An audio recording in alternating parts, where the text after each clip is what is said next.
Sasa na hapa limetokea. Kwa nini nimeanza na nitazunguka sehemu zote, kata zote mheshimiwa zinazozunguka ziwa Victoria. Kwa nini nimeanzia hapa? Hapa wataalamu wameshapita na wakatoa baadhi ya mitego.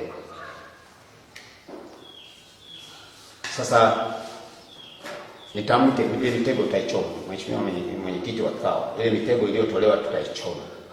Na tutaendelea kufanya operation. Nimesema tutachukua muda mfupi kwa sababu si swala la siasa, ni swala la utendaji. Ile mitego tutaichoma.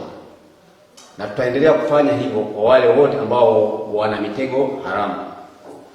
Sio mitego haramu tu, hata wale wanaofanya biashara ya samaki wa chama tutakamata, tutateketeza. Tutakamata, tutateketeza. Wakati fulani utaniwia radhi mwenyekiti, wakati fulani tutafanya operation hata mtendaji tutaripoti kwa mtendaji tukiwa tumeshatoka ziwani, ili tuhakikishe uvuvi haramu tunauteketeza. Tunazaa watoto, tunataka na watoto hawa waje waone hawa samaki.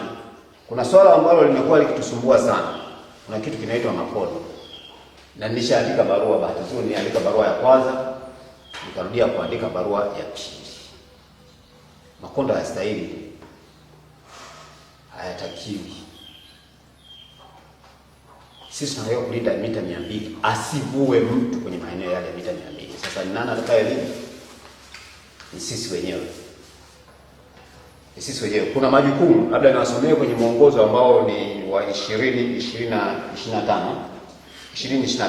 Na nataka tu niwasomee majukumu ya serikali za mitaa ambayo ni majukumu ya kijiji. Majukumu ya serikali za mitaa stock vijiji. Kwanza, moja ni kushirikiana na BMU katika usimamizi wa rasilimali za uvuvi katika eneo wanalosimamia kwa kuzingatia sheria, kanuni na miongozo ya uvuvi. La pili ni kushiriki katika uanzishwaji wa BMU na kuwa mlezi wa BMU kwa mujibu wa sheria za uvuvi. Serikali za kijiji zinakuwa walezi wa BMU. Namba 3, kupokea mapendekezo ya sheria ndogo kutoka BMU na kusimamia mchakato wa kuzipitisha kwenye mkutano mkuu wa kijiji. Watatengeneza sheria ndogo, lakini zile sheria ndogo hazitakiwi kukiuka sheria mama. Na ndivyo ilivyo, hata sheria ndogo za halmashauri hazitakiwi kukiuka sheria mama, sheria kuu.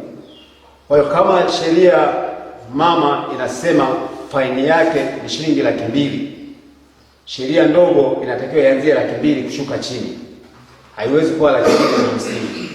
Kwa hiyo hata sheria ndogo tutakazotengeneza, sheria zote zitakuwa ni zile sheria ambazo hazikiuki wala haziharibu sheria mama.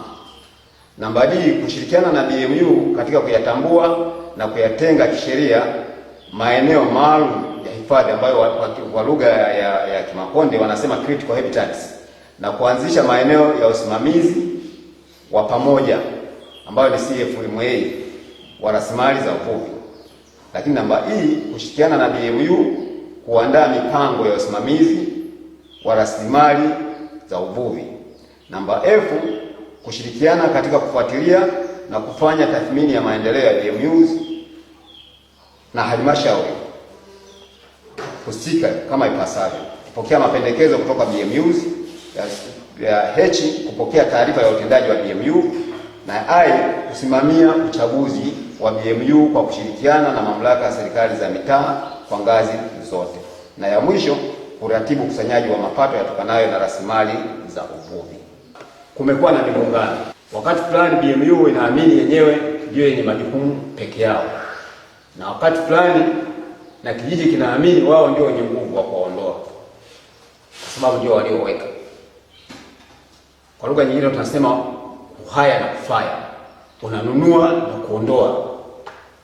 Sasa mimi nitazunguka ili angalau rescue, na nimeona sehemu nyingi kwamba BMU wengine wamekuwa juu ya kijiji na wengine vijiji wanaoondoa BMU kwa sababu wanasimamia sheria. Yaani mimi lengo langu la kuja hapa, naomba tufanye kazi kwa pamoja. Pale ambapo tunagundua kuna tofauti, ni vyema tukakaa.